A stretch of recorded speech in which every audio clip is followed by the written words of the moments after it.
Around 10,000 years ago, a shift greater than any before began. The Neolithic Revolution. This era, the New Stone Age, marks the end of the hunter-gatherer dominance and the start of agriculture. The world had stabilized into its current, warmer climate, making systematic farming possible. The fundamental change. Humanity transitioned from food collection to food production. Domestication began, starting with wild grains like wheat and barley in the Fertile Crescent. The discovery that seeds could be planted and grown repeatedly secured a reliable food source. Simultaneously, animals were domesticated, beginning with goats, sheep, and later, cattle and pigs.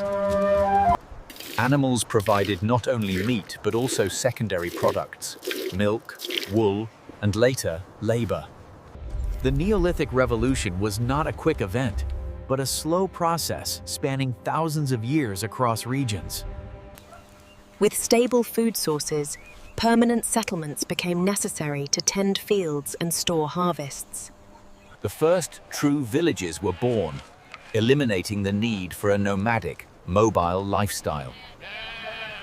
Çatalhöyük in Turkey is one of the world's oldest and most detailed Neolithic settlements, dating to 7500 BCE. Houses were built of mud brick and timber, designed to last generations, reflecting ownership and permanence. Architecture became communal, often requiring organized labor to build structures like defensive walls or communal storage. Toolmaking advanced, from microliths to ground and polished stone axes, vastly improving woodworking. The polished axe was essential for clearing dense forests for new fields and building stronger structures. The invention of pottery revolutionized food storage and cooking, providing durable, sealed containers. Pottery allowed for slow cooking and boiling, significantly improving the digestibility and nutrition of grains. The use of the loom and spindle allowed for weaving linen and wool, creating clothing superior to animal hides. Population density increased dramatically in settled areas, leading to both advantages and new challenges. The reliability of crops meant larger families could be supported, leading to population growth.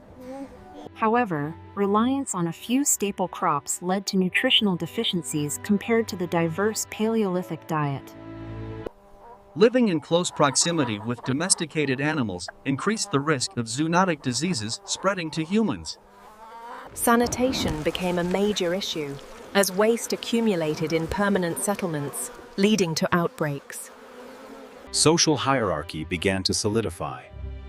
Land ownership and surplus food created differences in wealth.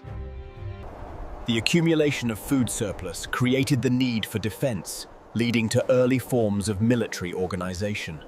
Specialization of labor emerged. No longer was everyone a hunter. Now there were farmers, potters, and weavers. The need to track planting and harvesting led to early forms of astronomical observation and calendrical systems. Religion and spirituality adapted, often revolving around fertility and the cyclical nature of the harvest. Elaborate monuments, such as the massive megaliths of Europe, required complex social coordination. These large constructions demonstrate the ability of Neolithic people to organize large, non-agricultural projects. The invention of the plow, though rudimentary at first, made tilling soil much more efficient. Seed selection, choosing the best seeds from each harvest, led to the gradual improvement of crops. Food storage technology advanced, with baskets, storage pits, and sealed ceramic jars protecting against pests. Neolithic burial practices were highly varied, sometimes involving secondary burial or decorating the skull. The concept of property rights, ownership of land and crops, became a central feature of village life. The village was the new center of social identity, replacing the Paleolithic nomadic band.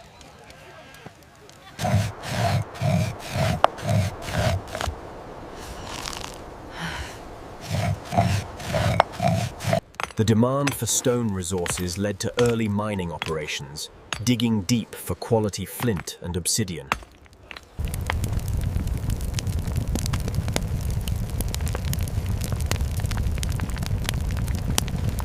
Textile production diversified, including the use of flax for light, durable summer clothing.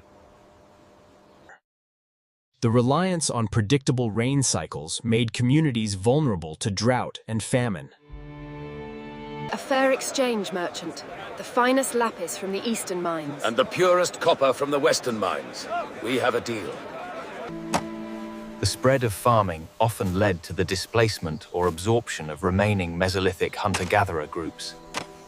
This era saw the first widespread evidence of lactose tolerance developing in adult populations. Early forms of counting and record-keeping were invented to manage large inventories of crops and livestock. Houses were often built clustered together, sometimes without streets, reflecting strong communal ties mertent. A good harvest requires strong storage. This seal must hold firm against the dampness. It will be done, wise one. Water management, including early irrigation systems, became necessary to increase crop yield. The specialization of tools included the invention of the sickle for efficient grain harvesting.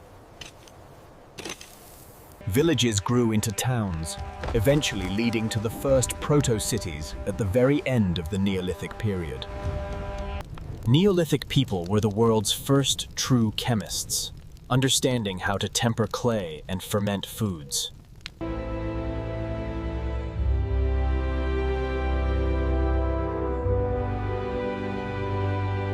The labor involved in farming became the dominant activity, shaping daily life from dawn till dusk. This revolution was the decisive moment that severed humanity from its millions of years of nomadic past. The seeds of conflict, disease, and stratification were sown, alongside the seeds of civilization itself. The skills of the Neolithic directly built the foundation for the coming Bronze Age and recorded history.